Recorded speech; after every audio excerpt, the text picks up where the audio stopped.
Roman senator and Stoic philosopher Seneca saw that life itself is the greatest subject of all and that we must constantly study it if we are to live well. Seneca gives us a sobering reminder of the finite nature of our most valuable resource, our time, in his moral essay on the transience of existence. In light of this, the following lists Seneca's most crucial time management lessons.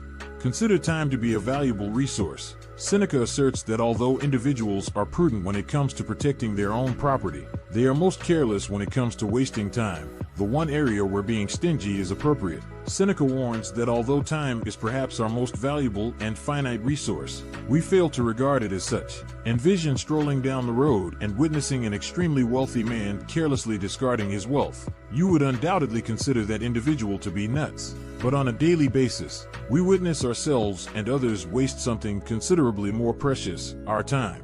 Although the amount we receive is unknown, it is undoubtedly small. Clearly, wasting time is more irrational than wasting money since, unlike money, we cannot create more once it runs out. Speak to a student who failed a class to understand the significance of a year. Speak to a mother who gave birth to a premature child to understand the significance of a single month. Ask the editor of a weekly newspaper how much a week is worth. Ask someone who has just missed a train how much an hour is worth. Ask the person who narrowly avoided an accident to help you understand the importance of a single second.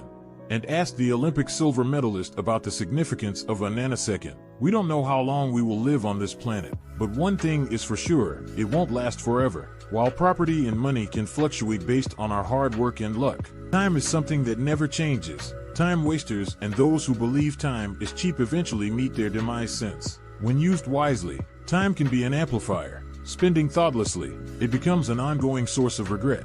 Spend less time preparing for life. Seneca says that the one who devotes all of his time to meeting his own wants, who lives each day as though it were his last, is the one who neither fears nor longs for the future. All of us are guilty of devoting far too much time on life preparation. Seneca challenges us to embrace the present, to not put off finding happiness, and to stop believing that it will only come from there. He is critical of people who believe they can work hard till they reach retirement age of 60 and then be content. You have no influence over our uncertain future.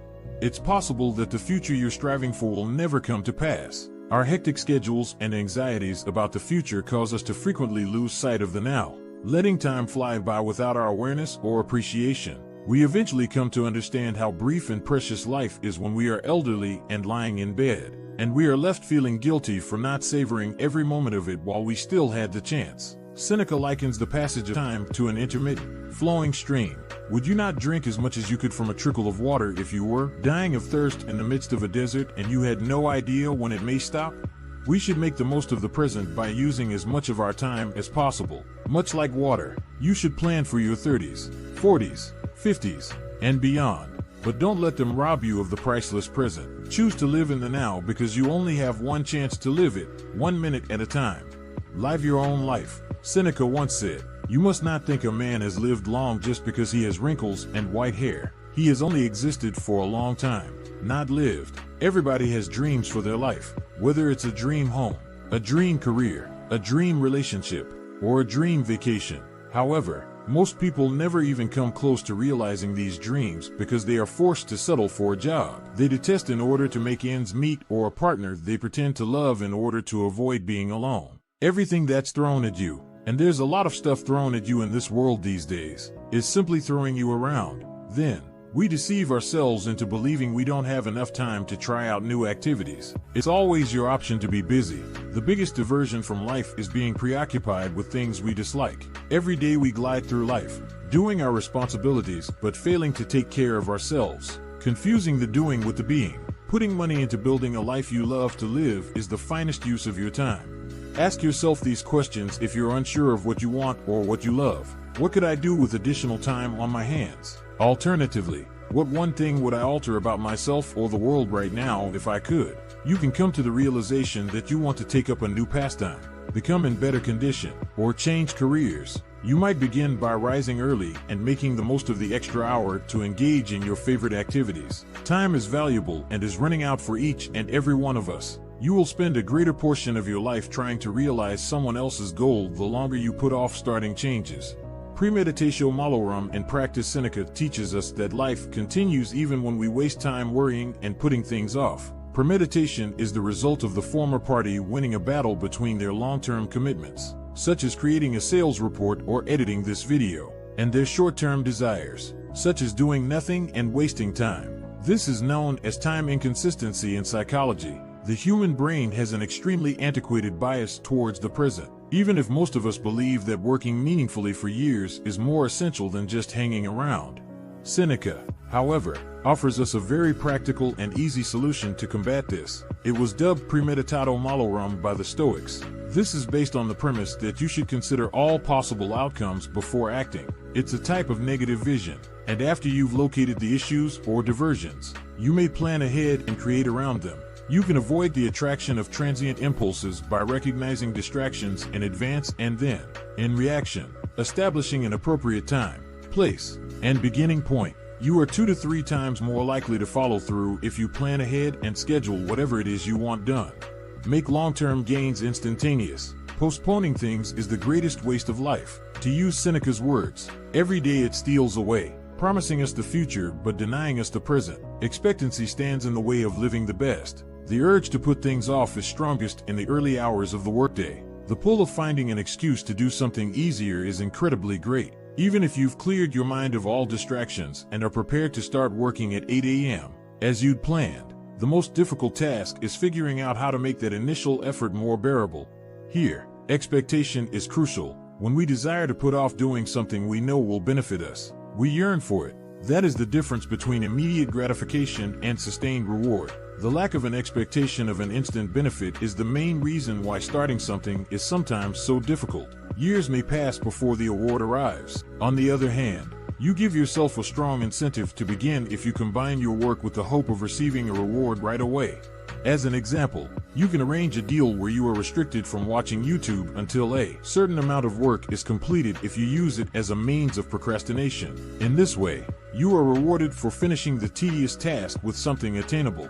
Take use of your free time. Seneca teaches us that our greatest waste is not a lack of time, but rather an abundance of it. Life is long enough, and if all of it were invested wisely, we have been given a substantial enough amount to reach the pinnacles of success. All of us put a lot of effort into earning money and free time for recreational pursuits. We put in 8 or 9 hours a day at work to earn our free time, but we constantly fritter away that hard-earned time on the most pointless activities, such as gossiping around the water cooler, watching TV, or going out to bars with friends or coworkers to drink. As several have pointed out, you have to come to a stop and say, enough. Don't waste any more of your earned free time. Spend as little time working as possible, even if you adore your day job. Those overtime hours are gone forever and cannot be retrieved. The majority of us eat at our desks during our meager 1-hour lunch periods. Rather, we ought to utilize our lunch times to read, write, or work out. Go to an art gallery or museum if you work in a city. Perhaps organize a lunchtime reading group at the office. Make the most of your free time on the weekends and in the evenings by journaling, reading, exercising, or engaging in any other activity that could improve your life. You have to start making the most of your leisure time if you want to rise above mediocrity and begin living your life. Take some time to consider your past. Seneca tells us that individuals who worry about the future, ignore the present, and forget the past will have a very short and stressful life. Seneca saw time as existing in 3 distinct parts: the unchangeable past, the uncertain future, and the fleeting present. Modern time management courses all advise us to prioritize the now while keeping an eye on the future. Seneca advises us to be mindful of our history, yet they are all fixated on the hazy and transient. To prolong our lives, we need to be self-aware enough to recall the lessons learned from the past and apply them to our current situation, making us more productive. It's rather illuminating to actually take the time to reflect on who you were in the past and what truly shaped you as that person. The soul benefits from careful introspection and reflection on one's past. It supports you in being aware of the changes that have taken place inside of you. It also helps you to clearly and specifically identify who you are now and who you aspire to be in the future. You can even use it to help you accept accountability and ownership for your actions and yourself. It might be challenging at times to recognize your progress, particularly if you have a tendency to judge yourself against others. However, taking the time to think back on your history allows you to take stock of your life's achievements. Quit wasting time on unimportant things in life. Seneca teaches us that such people should consider how little of their life is their own if they wish to grasp how brief their lives are. We are all guilty of devoting far too much time to unimportant things. These days, we spend an increasing amount of time staring at screens, whether for work or social media, reading through endless status updates and uploading countless photos of ourselves. How frequently do we find ourselves giving up our time to others just to further our own financial or social agendas?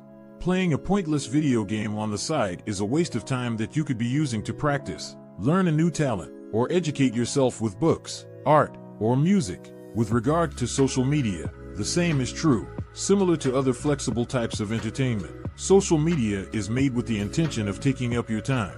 You would urge folks to go away if they were coming up to you all day asking for $20. However, all day long, people approach you to ask for your time in person, over the phone, by email, or even via SMS, and you simply give it to them. At the absolute least, we should be committed to live for ourselves. Saying yes to everyone's requests will quickly lead someone to realize that they have no free time and are only in this world to serve other people, not themselves. Happy people spend their time engaging in worthwhile pursuits that align with their personal philosophy of life. Spend time making new experiences. Seneca once said, "You have been busy while life rushes by. Death is inevitable and you have no choice but to prepare yourself for it." A wealthy man will attempt to double the amount you give him by making investments in areas with the highest potential for profit. In a similar vein, we should all manage our time well. The finest things we can do with our time are to invest it in making new memories and developing new ideas. Seneca informs us that memories outlast sorrows. We spend too much time pursuing things that shorten our lives, such as leisure and luxury, so that when we get old, we lament never having lived at all. Dr. Thomas Gilovich, a psychology professor at Cornell University who has spent more than 20 years researching the relationship between wealth and pleasure, claims that adaptation is one of happiness's enemies. Even though they may be ephemeral, memories from life events provide more enduring enjoyment than material possessions. According to research by Gilovich and colleagues, our ideas, deeds, and decisions are influenced by our memories. They mold us into the people we are. By taking on new challenges, traveling, spending time with the people you love, and looking for new possibilities, you may begin making new memories. Purchasing an Apple Watch won't make you a different person. It's highly likely that taking a vacation from work to trek the entire Appalachian Trail will. We are not the things we own. Rather, we are the culmination of all the things we have done, seen, and visited. Spend time studying philosophies. In the last quote from Seneca that we will cover in this video, we see that only those who are free and willing to study philosophy are truly living, since they not only maintain a careful eye on their own lives, but also include all ages into their own. Their own year is multiplied by all the years that have gone by before. Seneca emphasizes that studying philosophy is the only worthwhile endeavor for the mind and soul. Philosophy is a priceless teacher that teaches us how to fully inhabit ourselves during this fleeting spell of existence and turns our brief lives inside out, allowing us to live wide rather than long. A philosopher is someone who values wisdom, the study of truth, virtue, life, and death is known as philosophy. Except for the truth, nothing in this world is permanent. The philosopher's constant goal is to ascertain the reality of this universe and our place in it. Reading is a good place to start. Well-written novels have been written with you in mind. Your time is increased by the knowledge and wisdom they contain, which is time condensed within their pages.